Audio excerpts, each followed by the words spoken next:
Hey, everybody, it's Pete Carmasino here at Chaikin Analytics. I'm your chief market strategist here, and each and every week we're here on the halftime show, brought to you by StockCharts TV and helped and produced by their staff. Everyone's been amazing. It's been a great year.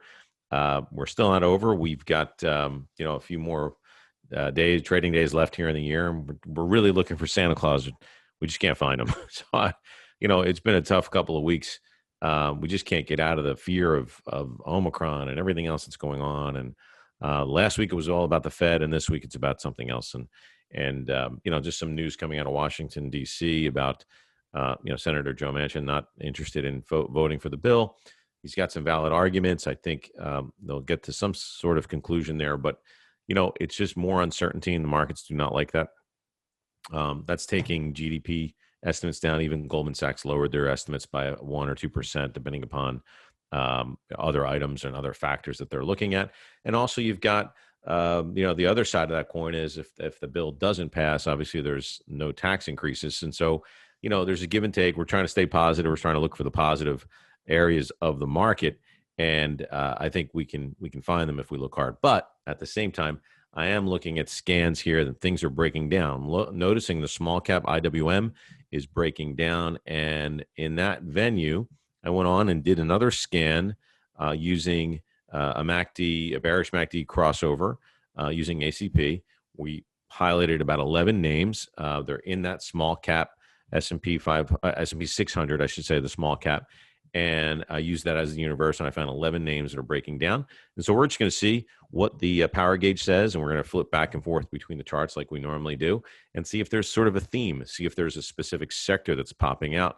And that's how you should be able to use the ACP platform just on your own using the Chaikin Power Gauge plug-in that you can get on there. It's really simple. It's super inexpensive just for 1 year. So make sure you take a look at that, and hopefully today we'll shine some light on how you can use it. Let's go check it out and see what the charts are telling us. Okay, everybody, this is StockCharts platform. They have a great little scanning workbench here.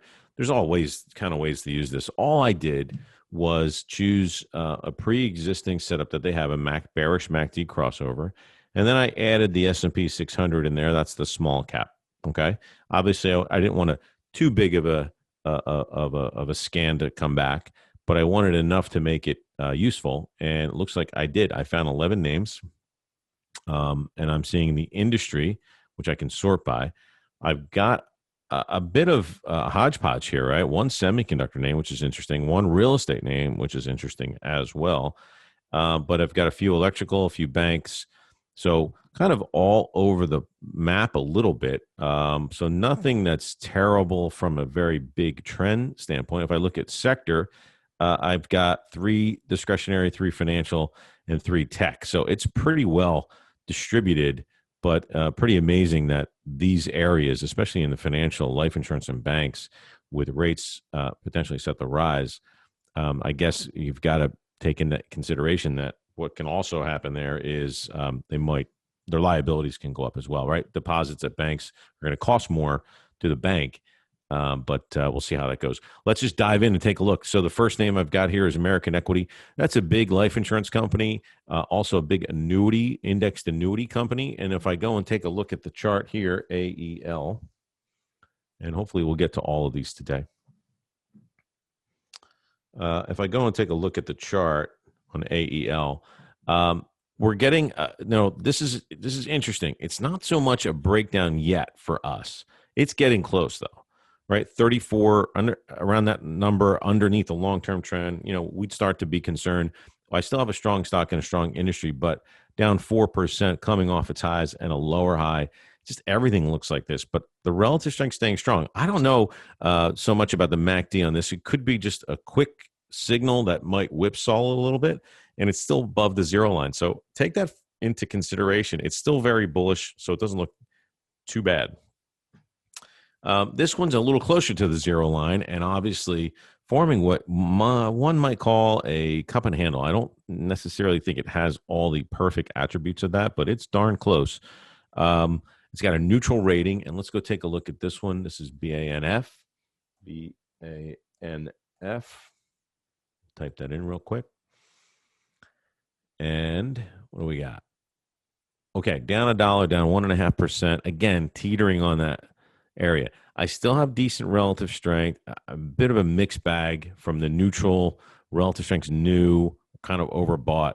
Don't necessarily love it, and maybe the MACD is a good signal on this one. It's hard to tell for now, but you're getting that crossover close to the zero line. So maybe if it gets to 65 and below, that'll be a cross below the zero line. But the neutral, again, the fundamentals are not in its favor. So you might have something here to take a look at. Hillenbrand, your specialty consumer services, again, a discretionary name. Again, above the zero line, I got a very bullish rating on it. So, I don't necessarily think you have to be, you look at every indicator and go, oh, yeah, it's definite, right? Nothing's definite. But you got to look at the bigger picture. And if you had the Chaikin system alongside it, it'd be very helpful. Again, strong relative strength, definitely overbought. Can't argue with it. I do have a weak industry, which is concerning, and it's down 3%, much more than the market, double the market really today. So you've got a mixed bag here, and maybe the market is going to win, but relative strength has not broken down yet. Again, if I go back and look at the ACP, the MACD is still above, but you're getting a lower high. So again, a lot of mixed signals here. Let's look at Lazy Boy real quick, LZB. Oh yeah, down pretty big today, over 6%. I don't know if it was earnings related or not. Let's go take a look. It's surprising. Maybe there's some supply chain issues. I mean, again, you got to look deeper under the hood. Don't just look at charts. You got to look at the news too. Now, this one was actually, this is a really good example of a name that still had negative relative strength, but a bullish fundamental rating. Remember what we talked about. The market always wins. Okay. Relative strength is going to really kind of outvote the fundamental rating sometimes. And you know what? It's playing out right here, right in front of you. Even though it's a strong stock and a strong industry, if you've got negative relative strength, the market's telling you something. All right. Heed the warning. And that's what you're seeing today, down 6%. Again, I can go in and look at news, but it looks like yeah, there might have been some announcement that it says the returns have hit the brakes today, but that was 9 days ago. So I don't know about there's anything new coming out about this name. Be careful with it. M.D.C Holdings. We're gonna try to get through all these. We're cutting it close on time. I got a bullish rating and really kind of breaking down another one over 6% today. Don't be mistaken, folks. Small caps and mid caps are getting sold depending upon the news, and anything negative will be, sort of enhanced on weeks and days like this. So this was a new relative strength. I do like those, but you know what? Again, it's not enough persistency to really have strong conviction on it, but it is a strong stock and a strong industry. However, again, you got to dig deeper into this one and see what's going on. So there might just be some more vulnerability in these names that are kind of, rearing their ugly head. And maybe it's a supply chain thing. Marcus and Millichap, this is a commercial real estate broker, real estate services. I think they do some residential, but I think they primarily focus on commercial. This definitely has a pattern of a lower high. MACD is close to the zero line. Let's take a look at this one. This could be something that's maybe more imminent as a breakdown happening right in front of our eyes here. So let's take a look. And let's see what the chart says. Yeah, it's kind of a mixed bag again. We've got great fundamentals, okay, all across the board. It's a small, or I call it a small cap stock for sure. Decent PE, but potentially with Omicron shutting things down, commercial real estate could take another blow here. But relative strength, you can't argue with. You just got to be careful with this one. If it starts to break down below that $43 to $42 level, you might get a bounce because it could get very oversold there. But I think this one's going to be headline driven, really. Fundamentally, it looks good, but technically, you're in, I think you've got some rough sledding going on here. So let's look at MLAB real quick. MLAB, Mesa Labs. This one's interesting. It's been, how divergent has this been? The MACD has really been moving lower and lower as the stock has gone higher. And if I pull up MLAB, MLAB, let's see what we got here. Yeah, kind of an odd looking chart. It's neutral, mixed bag, strong trend, weak industry, but relative strength has been signaling it. Again, another tough spot here for a name like Mesa. Not a very, very clear signal, but breaking down nonetheless on the MACD, and I think it's been signaling that for a while. Nothing else here. I do want to look at this one before we end our our video here today. This one looks like it's already been in a downtrend. It's a semiconductor name. I don't know much about it specifically, but let's just take a quick look at the chart before we end our session here. Boy, 15 minutes goes fast. I'm gonna have to ask for more time at StockCharts. Let's see. So, wow, look at this. Okay, so relative strength has been negative for quite some time. And again, this is a name that's has decent fundamentals, but the market is just not buying into it, right? It's been lower highs for months, and again, overbought, and looks like it's continuing. And now you've got a second situation here where the MACD, this doesn't look too bad, really. It looked like it was really trying to start a new trend.